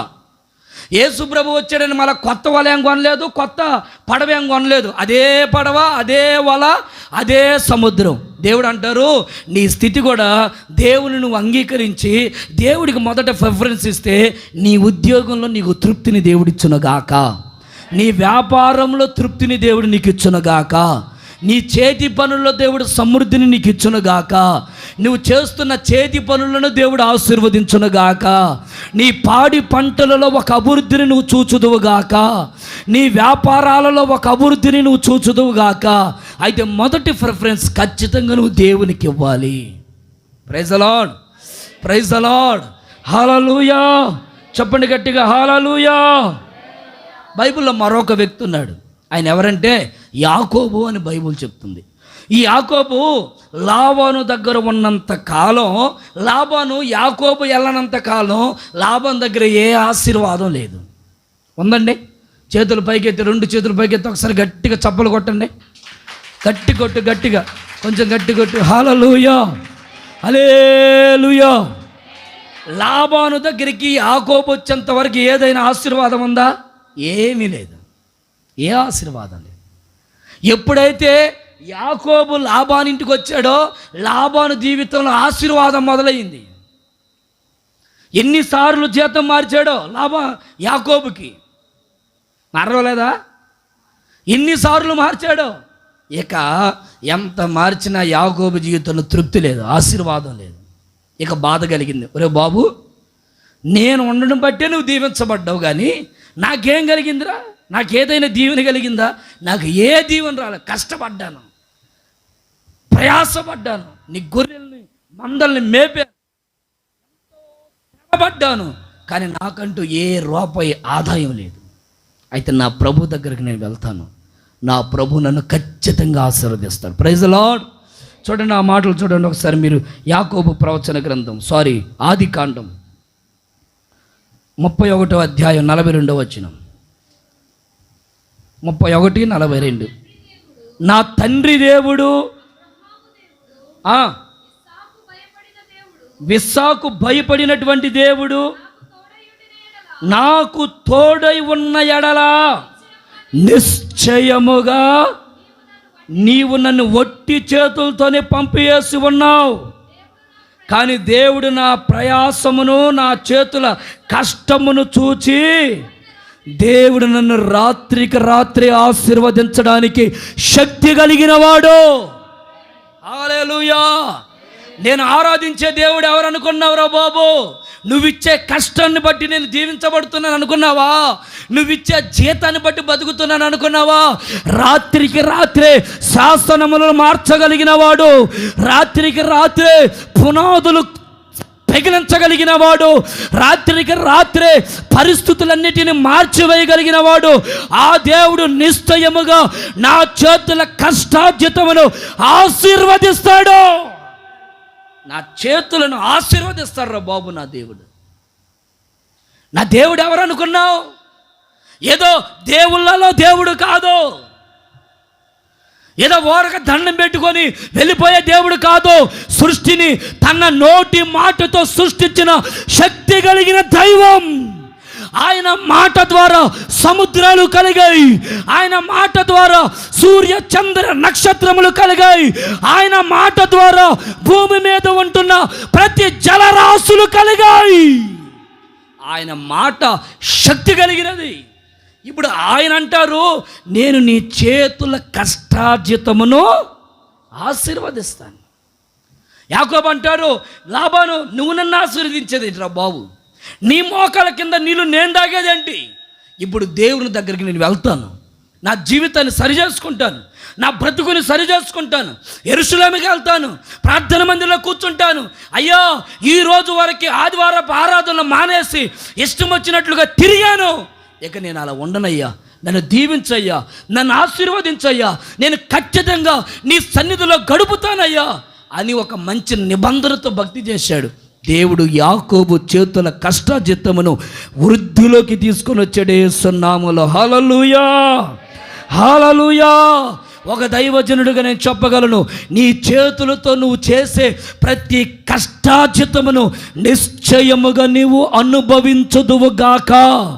నీవు అనుభవించుదువుగాక, నీవు అనుభవించుదువుగాక. ఈరోజు వరకు స్టిల్ ఈరోజు వరకు నీ ప్రయాస వడ్డీలు కట్టుకుంటున్నావా? నువ్వు కష్టపడిన డబ్బంతా ఇంకా అప్పులకే కట్టుకోవడానికి సరిపోతున్నాయా? నువ్వు కష్టపడిన డబ్బంతా ఏమంటే ఆ ఈఎంఐలని లేకపోతే పొదుపులని వాటిని కట్టడానికే సరిపోతున్నాయా? నువ్వు కష్టపడిన డబ్బంతా ఆ కోట్లకే సరిపోతుందా? కోట్ల చుట్టూరు తిరుగుతూ ఏమండి ఆ కేసు పోవాలి ఈ కేసు పోవాలని వాళ్ళకు కట్టుకుంటూ నీ డబ్బంతటే వ్యయమైపోతుందా? నిశ్చయముగా దేవుడు నీ కష్టాజితం వ్యర్థం కాకుండా నీ కష్టాజితమును దేవుడు దీవించునుగాక. ఆమేన్. 109వ కీర్తనలో ఉన్నాయి, కష్టాజితము ఏమైపోతుందట? 104వ కీర్తన భాగం. చాలామంది ప్రయాసలు ఏమైపోతున్నాయి అంటే హాస్పిటల్కి పెట్టేస్తున్నారు. రోగాలు రోగాలు రోగాలు. 10 రూపాయలు చేతికి వస్తే ఆ 10 రూపాయల హాస్పిటల్ పాలైపోతుంది. 1 రూపాయి సంపాదన వస్తే ఆ రూపాయి సంపాదన హాస్పిటల్ పాలైపోతుంది. నెలకొచ్చేలకి కట్టలేక హాస్పిటల్ కట్టలేక బిల్లులు పెరిగిపోతా ఉన్నాయి. వాళ్ళ దగ్గర అప్పు చేసి వీళ్ళ దగ్గర అప్పు చేసి వాళ్ళ దగ్గర అప్పు తీసుకొని వీళ్ళ దగ్గర అప్పు తీసుకొని అక్కడ వడ్డీలు పెరుగుతూ ఇక్కడ వడ్డీలు పెరుగుతూ అక్కడ వచ్చిన డబ్బులు ఎక్కడ కడుతూ ఎక్కడ వచ్చిన డబ్బులు అక్కడ కడుతూ తలా మునకలైపోతున్నావా? యేసయ్య అంటారు, నీ ప్రయాస ఇక వ్యర్థము కాదు. చూడండి ఆ మాట 104వ కీర్తన 11వ వచనం. త్వరగా 109వ అధ్యాయం 4వ వచనం 11వ వచనం. వారు ఆస్తంతయు అప్పుల వారు ఏమైపోతున్నారట? ఆక్రమించుకుంటున్నారు. చూడండి, వారి కష్టాజితం ఇప్పుడు ఏమైపోతుంది? ఎవరు దోచుకుంటున్నారు నీ కష్టాజితాన్ని? ఎవరు? వడ్డీలోలా? ఎవరు దోచుకుంటున్నారు నీ కష్టాన్ని? హాస్పిటల్లో ఎవరు దోచుకుంటున్నారు నీ కష్టాజితాన్ని? ఏమండి ఈఎంఐలా? ఎవరు దోచుకుంటున్నారు నీ కష్టాజితాన్ని? అప్పులని, రోగాలని, బాధలని, కోర్టు సమస్యలని, రకరకాల ఆ పిల్లలకు బాగలేదని రకరకాల వీటన్నిటిని బట్టి నీ డబ్బంతా వ్యయమైపోతుందా? వ్యయమైపోతుంది. వాడు దోచుకుంటున్నాడు, వీడు దోచుకుంటున్నాడయ్యా. మీరు నమ్మండి, విశ్వసించండి. 128వ కీర్తనలో రాయబడింది, నిశ్చయముగా నీ చేతుల కష్టార్జితమును నువ్వు అనుభవించుదువుగాక. గట్టిగా చప్పలు కొట్టండి, గట్టిగా గట్టిగా గట్టిగా గట్టిగా కొంచెం గట్టిగా కొట్టండి. హల్లెలూయా హల్లెలూయా హల్లెలూయా. నిశ్చయముగా నీ కష్టార్జితమును నీవు నీ కుటుంబ సభ్యులు మాత్రమే అనుభవించుదురుగాక. హల్లెలూయా. పలకండి గట్టిగా, హల్లెలూయా అని పలకండి, ఆమేన్ అని పలకండి. నీ కష్టార్జితము ఏ పురుగు తినకూడదు యేసు నామములో. ఆమేన్ అని పలకండి. నీ చేతుల కష్టార్జితమును ఏ మనుషుడు దోచుకోకుండా ఉండునుగాక. ఆమేనని చెప్పండి. నీ వ్యాపారములో కలుగుతున్న లాభం ఎక్కడ నువ్వు నష్టపోకుండా దేవుడు నీకు సహాయము చేయునుగాక. ఆమేనని చెప్పండి. నీవు పడుతున్న నీ ప్రయాసకు తగిన కష్టార్జితమును రోగాల పాలు కాకుండా దేవుడు నిన్ను ఆశీర్వదించునుగాక. ఆమేనని చెప్పండి, ఆమేనని చెప్పండి. ఆమేన్. నిశ్చయముగా దేవుడు నీ చేతుల కష్టార్జితమును ఎవ్వడు దోచుకోకుండా నువ్వు అనుభవించేటట్లు చేయునుగాక.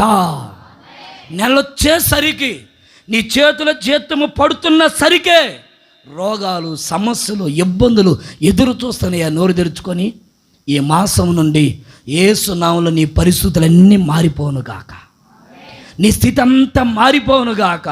ఒక దైవజనుడిగా హృదయపూర్వకంగా నేను ఆశీర్వదిస్తున్నాను. నీ కష్టార్జితమును నువ్వు అనుభవించేటట్లు దేవుడు నీకు చెయ్యునుగాక. ఆ కృప దేవుడు నీకు దయచేయునుగాక. ఆ యోగ్యత దేవుడు నీకు అనుగ్రహించునుగాక.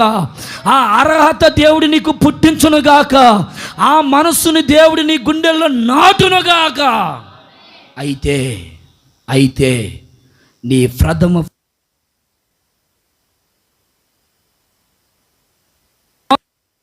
యాకోబు అంత కష్టపడినా ఆ సంపాదన సంచులో వేసినట్టుగా ఉండడానికి కారణం ఏంటంటే దేవునికి ఇచ్చే విషయంలో దొంగైపోయాడు యాకోబు. దేవునికి ఇవ్వాలంటే చెయ్యి కొరసగా ఉంటుంది.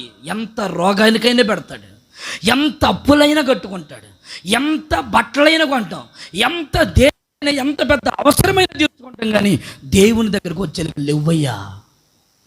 దేవుని దగ్గరకు వచ్చేసరికి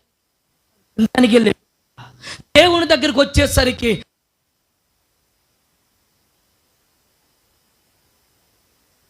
బైబిల్ అంటుంది, మీరు చాలా మంది దేవుని మందిరంలో ఎలా కనబడుతున్నారంటే దొంగల వలె కనబడుతున్నారు.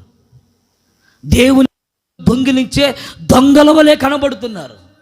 నీ కష్టార్జితం ఆశీర్వదించబడాలంటే నీవు ఖచ్చితంగా ప్రథమ ఫలం దేవుని సన్నిధిలో అర్పించాలి. Praise the lord, praise the Lord. ఒక విగ్రహారాధికుని చూడండి. ఒక విగ్రహారాధికుడు ఏదైనా ఒక టిఫిన్ పెడుతుంటే ఆ టిఫిన్లో మొట్టమొదటిగా ఇడ్లీ చేస్తుంటే మొదటి ఇడ్లీ ఎవరికి పెడతాడు? పటం ముందు పెడతాడు, దేవునికి ఇదని. మొదటి దోశ ఎవరికి పెడతారు? ఏం మాట్లాడరండి? దేవుడు తింటాడు అది. అయినా కానీ ఇది దేవుడిది, దేవుంది. అమ్మా ఆయన తిండ కదమ్మా, నువ్వు తినచ్చుగా, వేరే వాళ్ళకి ఇస్తే 10 రూపాయలు వస్తాయి. అయ్యా వద్దు, మాది మనకెందుకు అయ్యా, ఇది దేవునిది. పోనీ తినని లేకపోతే ఎండిపోని, మనకెందుకు, ఇది దేవుంది.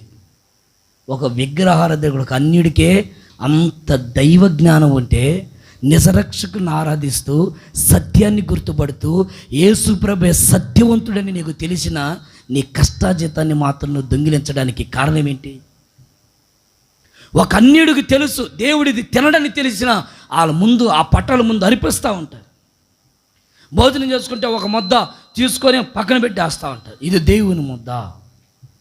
వ్యాపారానికి వెళ్తారా, ఎవరైనా కానీ మొదటిగా ఒక వస్తువు కొంటే దాంట్లో ఒక రూపాయి తీసుకొని ఆ బొమ్మ ఆ దేవుని దగ్గర పెడతా ఉంటారు.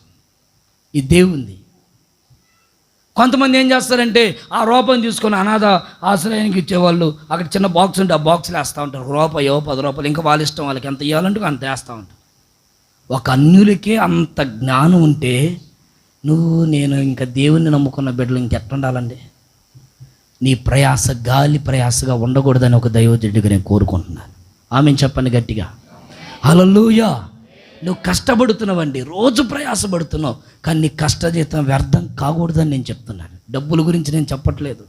ఏదో నాకు డబ్బు లేదని, మాకు తినడానికి తిండి లేదని నేను మీ మాటలు చెప్పట్లేదు. మీరు దీవించబడాలి, నీ ప్రయాస వ్యర్థం కాకూడదని చెప్తున్నాను. ఒకరు పొలంలో కష్టపడి ఆ విత్తనాలు తినకపోతే ఆ బిడ్డకి ఏం తృప్తి ఉంటుంది? సంతోషం ఉంటుందా? గుండెల నిండా వేదన. అయ్యో ఇంత పంట కూర్చొనే కనీసం ఒక గింజ నాకు రాలేదని గుండెలు బాదుకొని ఏడుస్తూ ఉంటాడు ఆ రైతు. ఒక విశ్వాస జీవితంలో ఇలాంటి నష్టాలు ఏర్పడుతుంటే మీకంటే ఎక్కువగా దైవజనుడు ప్రలాపిస్తూ ఉంటాడు. అయ్యో ఏంటయ్యా ఈ బిడ్డలు నెలకొచ్చేళ్ళకి డబ్బులు చాలట్లేదని వాళ్ళ వైపు వీళ్ళ వైపు తిరుగుతున్నారే, అయ్యో మొదటి వారంలోనే డబ్బులన్నీ అయిపోతున్నాయి, అయ్యో కనీసం తినడానికి ఒక మంచి కూర అయినా ఒక సమృద్ధిగా పిల్లలు తినలేకపోతున్నారే, ఏంటయ్యా పరిస్థితులని ఒక దైవజను మీకంటే ముందుగా దైవజనులుగా మేము ప్రలాపిస్తూ ఉంటాం. దేని కొరకు? మీ ప్రయాస వ్యర్థం కాకూడదు. Praise the lord, praise the lord.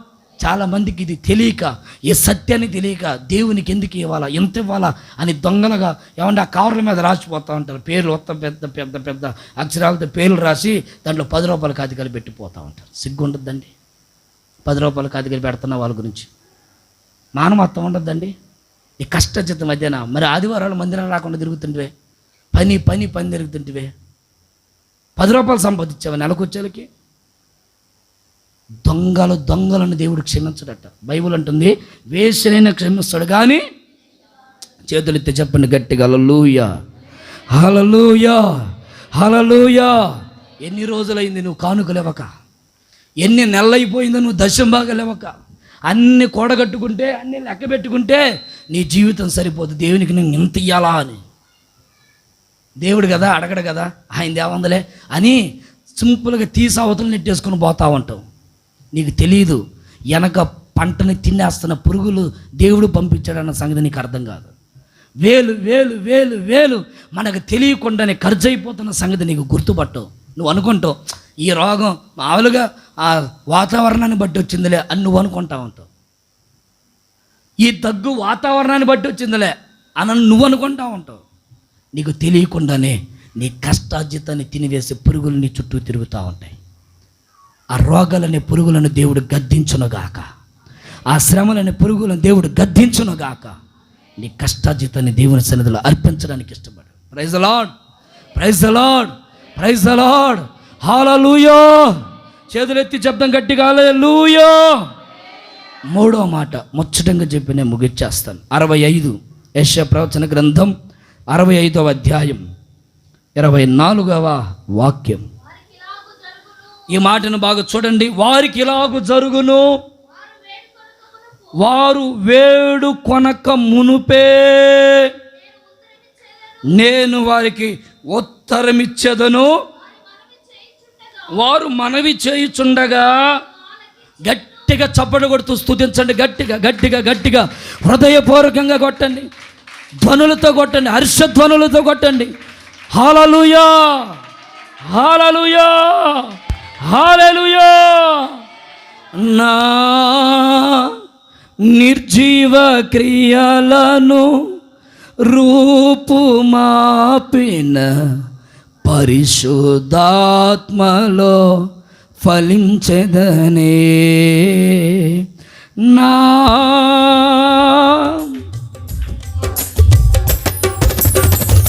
రూపుమాపిన పరిశుద్ధాత్మలో ఫలించెదనే.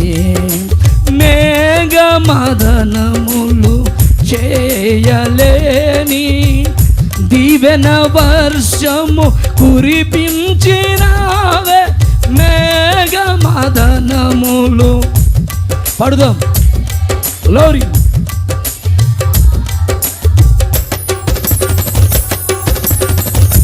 నా స్థితిని మార్చిన స్తుతులతో నా హృదయం పొంగి చప్పలు కొడుతూ గ్లోరీ. నా స్థితిని మార్చిన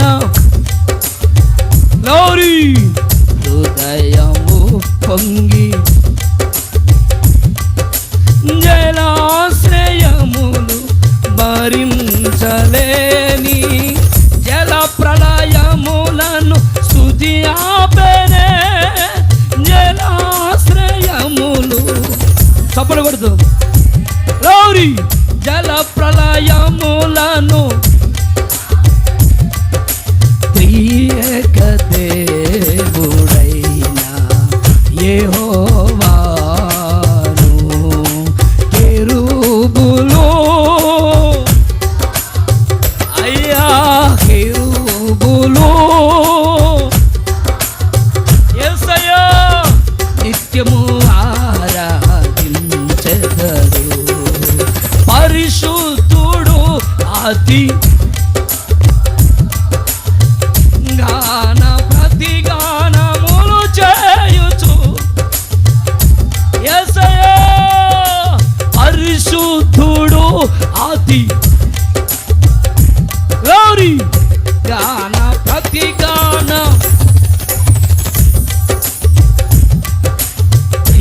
ఏక దేవుడైన యెహోవాను.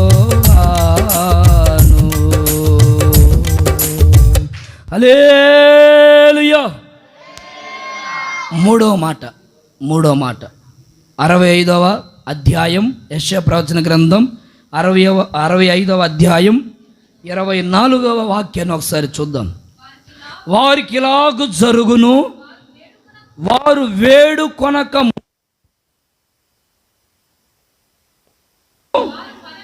వారు మనవి చేయుచుండగా. స్తోత్రం చెప్పండి గట్టిగా హల్లెలూయా. చూడండి, మీరు మనవి చేయుచుండగానే మీకు ఉత్తరము దేవుడిచ్చునుగాక. గట్టిగా గట్టిగా చెప్పండి ఆమేనని. హల్లెలూయా. మీరు దేవుడు చెప్పారు కదా, ఈ ప్రార్థన మందిరంలో యెరూషలేములో నేను వారిని ఆనందింపజేసి నా ప్రజలను హర్షధ్వనులతో నేను నింపుతాను. దేవుడు ఎలా హర్షధ్వనులతో నింపుతారట? మొదటిగా నీ రోదన ధ్వనిని దేవుడు హర్షధ్వనిగా మార్చునుగాక. 2, నీ ప్రయాసమును దేవుడు ఏం చేస్తాడట? హర్షధ్వనిగా మారుస్తాడు. 3, నీవు ప్రార్థన చేస్తూ ఉండగానే దేవుడు నీకు ఆనందమును దయచేయునుగాక, దేవుడు నీకు ఉత్తరమిచ్చునుగాక. ఈరోజు వరకు ప్రార్థన చేసి చేసి చేసి చేసి చేసి అలసిపోయి సొలసిపోయి సొక్కిపోయేవేమో. ప్రార్థన చేయడానికి ఇంకా నా వల్ల కావట్లేదయ్యా, ఎన్నిసార్లు చేశానయ్యా, ఇదే ప్రార్థన చేసి చేసి చేసి చేసి ఇక అలిసిపోయి దేవుడు చేస్తాడో లేదో అన్న డిప్రెషన్లోకి వెళ్ళేవేమో. ప్రభు అంటారు, ఇది మొదలుకొని నా ప్రార్థన మందిరంలో ఎవరైతే ప్రార్థన చేస్తూ ఉంటారో, ప్రార్థన చేస్తూ ఉండగానే వారికి అద్భుతాలు జరుగునుగాక, ప్రార్థన చేస్తూ ఉండగానే వారికి నూతనమైన కార్యములు జరుగునుగాక, ప్రార్థన చేస్తూ ఉండగానే వారు మేలులు అనుభవించుదురుగాక, ప్రార్థన చేస్తూ ఉండగానే వారి రోగములు కుదుట పడునుగాక. గట్టిగా చప్పట్లు కొడుతూ బిగ్గరగా స్తోత్రం చెప్పండి. హల్లెలూయా. నీ ప్రార్థన ఆగకూడదు, నీ కన్నీటి ప్రార్థన ఆగకూడదు. సమస్యను చూసి ప్రార్థన ఆపొద్దు. ఏ మేలు జరగలేదులని నిరుత్సాహపడద్దు. నేను ఇంత మోకాళ్ళ అనుభవం కలిగి, ఇంత ఉపవాసాలుండి, ఇంత దీక్ష చేస్తే ఏం కలిగిందయ్యా అని శ్రమను చూసి, ప్రస్తుత పరిస్థితులను బట్టి నువ్వు వెనకడుగు వెయ్యొద్దు. ఒక దైవజనుడిగా నేను కోరుకుంటున్నాను, నువ్వు ప్రార్థన చేస్తూ ఉండగానే దేవుని ఘన కార్యములు నీ కళ్ళతో చూచేటట్లు దేవుడి మాసములో చేయునుగాక. ఆమేన్, హల్లెలూయా. సంఘమంతా అత్యాశక్తితో ప్రార్థన చేస్తున్నారు. సంఘమంతా అత్యాశక్తితో ప్రార్థన చేస్తారు. ఎందుకు? దైవజనులను తీసుకొని చెరసాల్లో వేశారు. అయ్యా వాక్యం ఆయన కలుగురు చెరసాల్లో పడేశారు. ఈ చెరసాల మధ్యలో ఉన్నటువంటి ఆ పేతురు, ఆ దైవజనుడు చెరసాల్లో ఉంటే సంఘం అంతా ఏం చేసింది చెప్పండి? ఏం చేశారు? అత్యాశక్తితో, ఇక పాస్టర్ గారు లేరు, ఇక మనల్ని అడిగేది ఎవరన్నారు, తిందాం తాగదాం సుఖిద్దాం, ప్రార్థన ఏంది ప్రార్థన అని చెప్పేసి అని అనుకున్నారండి. ఏం మాట్లాడారు చెప్పండి. సేవకుడు లేనప్పుడే నీ భక్తి బయట కనపడాలి. స్తోత్రం చెప్పండి గట్టిగా. సేవకుడు కనబడినప్పుడే నువ్వు విశ్వాసి, దేవుని కొరకు బతుకుతున్న ఒక అగ్ని కణము లాంటి వ్యక్తివని సంఘములో నువ్వు నిరూపించబడాలా. ఆమె కాదు, సేవకుడు లేకపోయినా ఆత్మలో హర్షించాలా మనం. కొంతమంది సేవకులు ఉన్నప్పుడే ఇక ఇక ఎట్ట కనబడతారు చూడండి, ఆత్మలో రగిలించబడుతున్నట్టుగా. సేవకుడు లేకపోతే, ఈ సంఘం గురించి బైబిల్ ఏమంటుందంటే, సేవకుడు చెరసాల్లో ఉంటే సంఘం అంత అత్యాశక్తితో స్తోత్రమయ్యా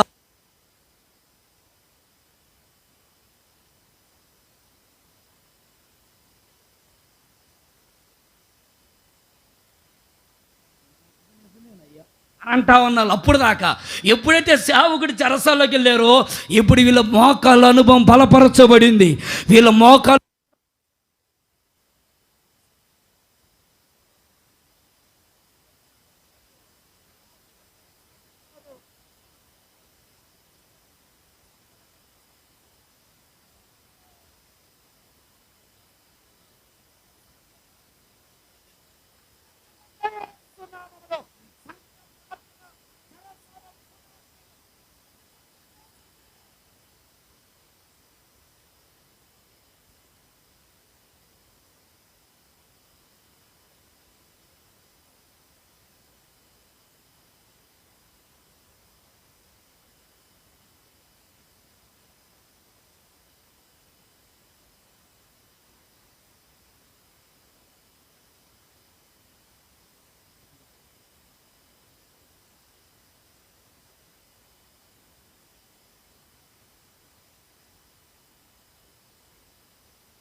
ఉంటాడు. అయితే మీరు అత్యాశక్తి కలగాలి.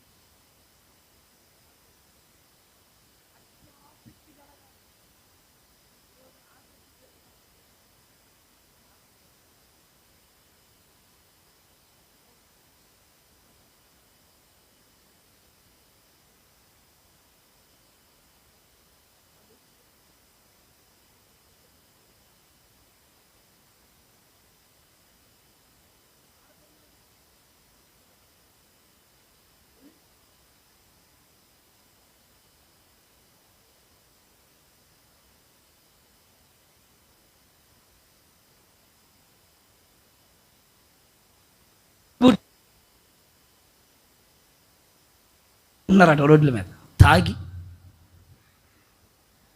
ఎక్కడో ఎక్కడో ఎక్కడో హైదరాబాద్లో ఆడ ఉండే కల్చర్ ఇప్పుడు ముప్పాల ప్రాంతం గ్రామాలకు కూడా వచ్చింది కల్చర్. ఏ కల్చర్ అది? తాగి ఎగిరి బట్టలు ఒంటి మీద లేకుండా ఎగరడం. ఏమంటే ఇక ఆ టైంలో గుర్తు వస్తూ ఉంటుంది వాళ్ళకి ఇంకా లోకం అంతా. మరి ఇంకా అవన్నీ ఇప్పుడు నేను వివరిస్తే దేవుని సమయం ఖర్చు అయిపోయింది.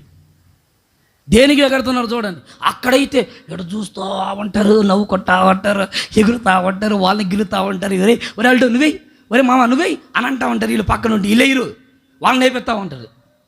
వాళ్ళు వేస్తూ ఉంటే వీళ్ళు లోపల లోపల మురిసిపోతూ ఉంటారు. వీళ్ళు ఎవరంటే నేత్రానందం కలిగిన వాళ్ళు. వీళ్ళు వేయరు, వీళ్ళకి వెయ్యాలని ఆశ ఉంటుందా, డ్యాన్స్ చేస్తే బాగుంటుందా, డ్యాన్స్ అనుకుంటారా, అమ్మో ఎవరైనా చూస్తే ఏమని అనుకుంటారా, నువ్వేరా అని విజిల్ వేస్తూ ఉంటాడు. వీడికి ఆనందంగా ఉంటుంది, నేత్రానందం. దాంట్లో ఎంత ఆసక్తిగా చూపిస్తారో చూడండి. పెళ్ళిళ్ళలో, సినిమాల్లో, ఏమండి రకరకాల అనుభవాల్లో ఎంత ఆసక్తి ఉంటుందో. దేవుని మందిలో ప్రార్థన చేద్దాం, అందరూ మోకరించండి అన్నం అనుకోండి, అప్పుడు ఒకటే నిప్పులమ్మా, అసలు మోకరించలేకపోతున్నాను. ఆ పక్కన వాళ్ళు చెప్తుంది, నేను ఇక్కడ మోకరించమంటే ఆ పక్కన వాళ్ళు చెప్తా ఉంటుంది, నా వల్ల కావట్లేదు, ఎందుకంటే నేను వింటాను కదా, నేను చూస్తానని. వీళ్ళ నాటకాలు నా దగ్గర పండిపోయారు. నేను మినిస్టర్లో వచ్చా, అక్కడ పండి ఇక్కడికి వచ్చా, ఇప్పుడు నా దగ్గర పండవుగా మీ పంపులు. కొంతమంది అబ్బా అని అంటారు, అమ్మ సరే అమ్మ కుజ్జి మీద కూర్చోమని అంటానని. నేను అన్నగా నేను పెద్ద కడిగిన ఆత్మని చూపిస్తూ ఉంటారు నాకు. అబ్బా కాలేదయ్యా చూశాడా లేదని నేను చూస్తూ ఉంటానా, చూడనట్టు మౌని ఇటు సైడ్ చూస్తూ ఉంటాను. వాళ్ళు నాకు కనపడతా ఉంటారు, అటు చూడను ఇటు చూస్తూ ఉంటా. వాళ్ళు నా ముందు అబ్బా నేను చూసేదాకా మళ్ళీ కాలు ఎట్టే పెట్టి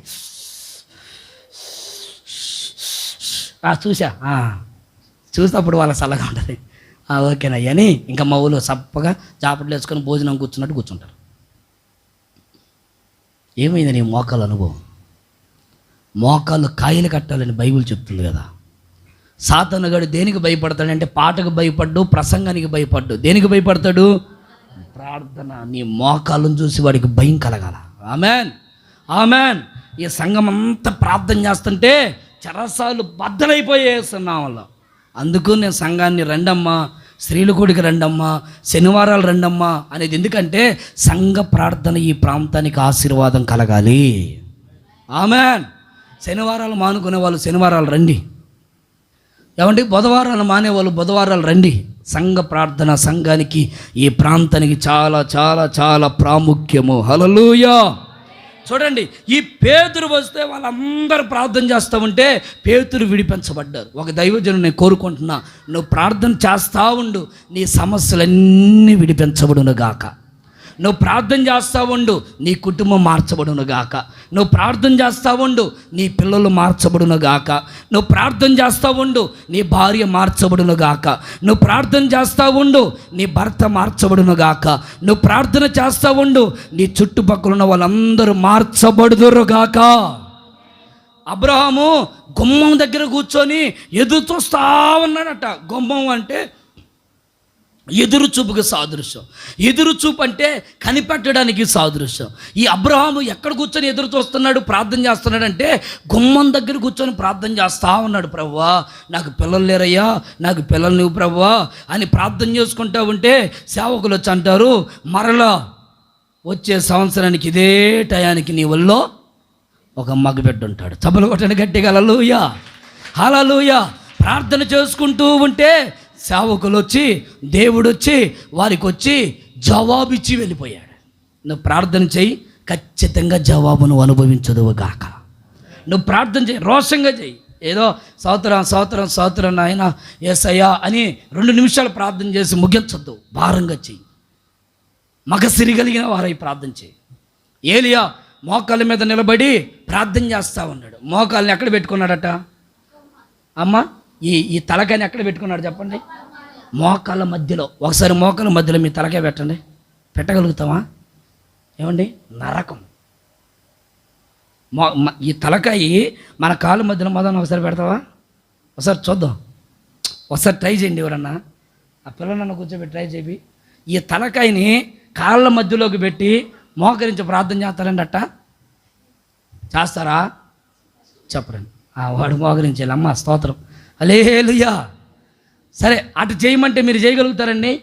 మెడలు నిప్పి ఈ తొడలండి నిప్పులు, సరే ఓకే, సక్ ఏసీ వేసుకొని ఒక ఫ్యాన్ పెట్టుకొని అట్లాగైనా ఉంటే కొద్దిగా చల్లటి గాలికి మనకి పెద్దగా ఏముందిలే కానీ చిన్నగా స్తోత్ర అని నిద్రపోవచ్చు. కానీ అక్కడ నిద్రపోయే సాంచుకోలేదు. ఈయన ఎక్కడికిక్కడట కొండ మీదకి ఎక్కి, కొండ అంటే చల్లగా ఉంటుంది కదా ఎండాకాలంలో, ఏమని చెప్పరండి, తొడల మధ్యలో కూర్చొని ఆ కాళ్ళు కాలుతా ఏమండి ఈ తలకాయ కాళ్ళ మధ్యలో పెట్టుకొని, అయ్యా నాకు అరచేయంత మేఘం కనపడేదాకా నేను మోకాలు అనుభవం దిగనయ్యా, నాకు నీ కార్యం జరిగేంత వరకు నేను దిగనయ్యా మోకాల మీద నుంచి. ఆ కసి నీ గుండెల్లో ఉంటే నీ కుటుంబం కట్టబడదా? ఆ మంట నీ గుండెల్లో ఉంటే దేవుడు నీ కుటుంబంలో కార్యం చేయడా? ఈ దేవునికి చెప్పకుండా వాళ్ళకి చెప్తావు, వీళ్ళకి చెప్తావు, ఇంటోళ్ళకి చెప్తావు, బయట వాళ్ళకి చెప్తావు, చుట్టుపక్కల ఉన్న వాళ్ళందరూ చెప్పుకుంటావు. అసలు చెప్పాల్సిన దేవునికి చెప్పు. అయ్యో బాబు, అసలు దేవునికి చెప్తే కదా నీ కార్యాలు జరిగేది. దేవునికి చెప్పడానికి మాత్రం నీకు సమయం ఉండదు. మీరు గమనించండి, కావాలంటే ఎవరినైనా గమనించండి, దేవునికి చెప్పడానికి సమయం ఉండదు, కానీ ఊరు మాత్రం చెప్పడానికి మాత్రం సమయం ఉంటుంది. ఉంటుందా ఉండదా? నిజం ఒప్పుకోండి, దేవుడు క్షమిస్తాడు. హల్లెలూయా హల్లెలూయా. ఏమంటే ఏలియా మోకాల మధ్య నిలబడి చేతులు పైకెత్తి, యేసయ్యా నాయనా ఇక్కడ వర్షం పడాలయ్యా అని ప్రార్థన చేస్తూ ఉంటే ఒక అరచెయ్యంత మేఘం కనపడుతుంది. ఆమేన్. ఏ బాబు ఒకసారి పోయి చూసిరాపో, మేఘం ఏమైనా వచ్చిందేమో అని పంపించాడు అక్కడ ఉన్న శిష్యుల్ని. ఆయన పోయి చూసి వచ్చి, పాస్టర్ గారు మేఘం లేదు ఏమీ లేదు, భయంకరం ఎండగాస్తాం అంటే, ఇప్పుడేం వర్షం పడుతుంది, నువ్వు భలే ఓడివయ్యా, నువ్వు కూర్చోవడమే కాక మమ్మల్ని కూర్చోబెట్టావు అని సనుగుతున్నాడు ఆయన. మళ్ళా 2 నిమిషాల తర్వాత, రే మరలా ఒకసారి పోయి చూసిరా పోరా, మేఘం ఏమైనా వచ్చింది అని చూసిరా పో అన్నాడు. మరలా పోయి ఏం చెప్పాడు వచ్చి, వచ్చు కదా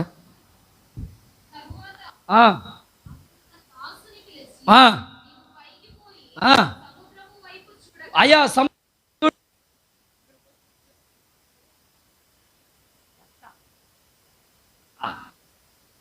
కొన్ని నువ్వు ప్రార్థన చేసేటప్పుడు నీ ముందు శ్రమే కనపడుతూ ఉంటుంది. దేవుడు వినలేదేమో, అబ్బా ఏం కార్యం జరిగిందయ్యా, ఏ మేలు కలిగిందయ్యా, ఎంత కన్నీళ్ళు గార్చాను, నాకేమీ కనపడలేదే, ఏమి కనపడలేదు. నువ్వేం కలవరపడద్దు. ఖచ్చితంగా నువ్వు ప్రార్థన చేస్తూ ఉండగానే దేవుడు నీకు జవాబు ఇచ్చునుగాక. అయితే అలసిపోకూడదు, నువ్వు ప్రార్థనలో అలసిపోకూడదు. ఎన్నోసారి పంపించాడు, మరలా 3వసారి పంపిస్తే ఇప్పుడు ఆ దైవజనుడు అంటాడు, దైవజనుడా అరచెయ్యంత మేఘం 7వ మారు ఏం కనపడిందంట, 7 మార్లు అమ్మ 7 సార్లు ఆ మోకల మీద ఉండి పోయి చూసిరారా అంటే, అబ్బాయి కనబడట్లేదా, నువ్వు వస్తాడు కనబడట్లేదంటే నన్ను తిప్పుతా ఉంటావు భలే ఓడివే అని ఈయన సనుగుతా ఉన్నాడు. మళ్ళీ పోయిరారా, అబ్బాయి కనబడట్లేదా, మేఘం లేదేమో లేదు, ఎండ దంచి కొడుతుంది, ఒరే పోయిరారా, అబ్బా ఎండ దంచి కొడుతుంది, ఈయన కూర్చున్నది కాక నన్ను ఎండలో పెట్టారా బాబు, ఇదేం బాధరా నాయన, ఈయన పని చేయడం కాక నన్ను చేపిస్తున్నారా నాయన అన్నట్టుగా చాలామంది ఇసుగ్గా ఉంటుంది. పోయిరా 7 సార్లు. 7వ మారు చూసి అంటారు, అయ్యా అరచెయ్యంత మేఘం కనపడుతుంది అయ్యా. చప్పలు కొట్టండి ఒకసారి గట్టిగా. హల్లెలూయా హల్లెలూయా. అలసిపోవద్దు ప్రార్థనలో.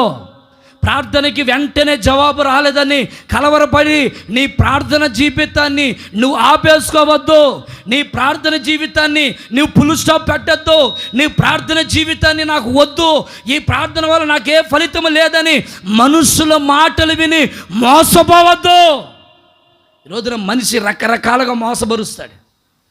చర్చికి వెళ్ళావుగా, ప్రార్థనకి వెళ్తున్నావుగా, నీ అప్పులు తీరాయా, నీ రోగం పోయిందా, నీ పిల్లలు బాగుపడ్డారా, నీ కుటుంబం కట్టబడిందా, ఏ మేలు కలిగింది అన్నట్లుగా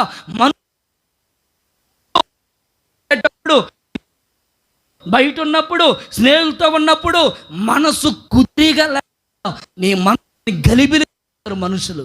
అయినా నువ్వు ఇసుకు చెందొద్దు. అయినను మనం ఇసుకు చెందకూడదు. ఏలియా దగ్గరికి ఆ వ్యక్తి వచ్చి అన్నిసార్లు చెప్తుంటే, ఒరే బాబు మేఘం వస్తుంది లేరా, నువ్వు నాకు చెప్పావు కానీ దైవజనుడు రాదయ్యా, నేను కూడా ఏదో చిన్నప్పటికి 2 మాటలు తెలిసినగా, నాకు కూడా వాక్యం వచ్చుగా, రాదులయ్యా, రే నువ్వు పోరా, నువ్వు నాకు చెప్తావు, వచ్చింది పోరా, ఎండ తంచి కొడుతుంది, ఒరే నువ్వు పోరా, వచ్చింది పోయి చూసిరా పో. ఇక ఆయన కర్ర పట్టుకుని అటు ఇటు తిరుగుతూ ఉన్నాడు. ఇది రాదు పెట్టదు, ఇది రాదు పెట్టదు, ఏందో ప్రార్థన అంట, ఏందో బల్లారాదంట, కానుకలు ఇవ్వాలంట, దశం భాగాలంట, ప్రార్థన అంట, చర్చి అంట, ఏడాడో ప్రార్థన పెడితే పరిగెత్తు